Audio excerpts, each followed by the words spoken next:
Alright, welcome.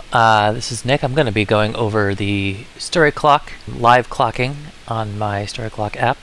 So let's get right into it. I'm going to be live clocking a short film that I made about 9 years ago called Departure.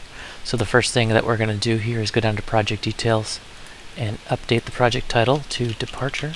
Author is, of course, me, Nick Salvi. Runtime, we can get right here from YouTube, 3 minutes 31 seconds from start to finish.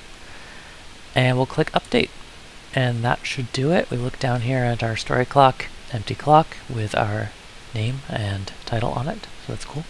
I'm going to hide that again. We don't need to actually see the clock while we're clocking. So I'm going to go ahead and click start clocking, and then I'm going to start the movie.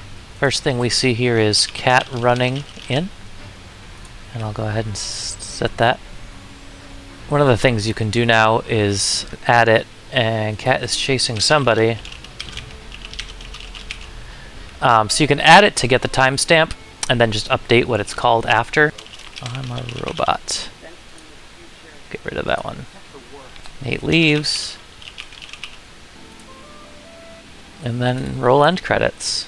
So there you have it. So that was a really quick little demonstration of clocking this. Now that it's clocked, we can look at the story clock and you can see cat runs in, chasing somebody, Nate looks at the flights, and the end credits happen.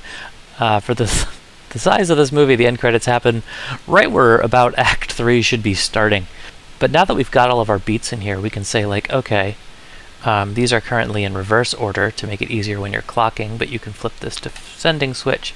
Now they are in chronological order. So we can, like, all these little cat beats, we can check them off with red. I guess there's only those two that I took down.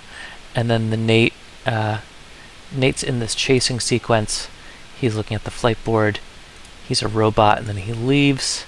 So now if we look back up here, you can see that we drew those lines in. But there you go. Now we've got our little story clock of this really poorly written short film. You can, save the story clock, click the image button to make it a little bit more interesting to look at. Always put it in dark mode, put it on that slate. Still turn the image off there.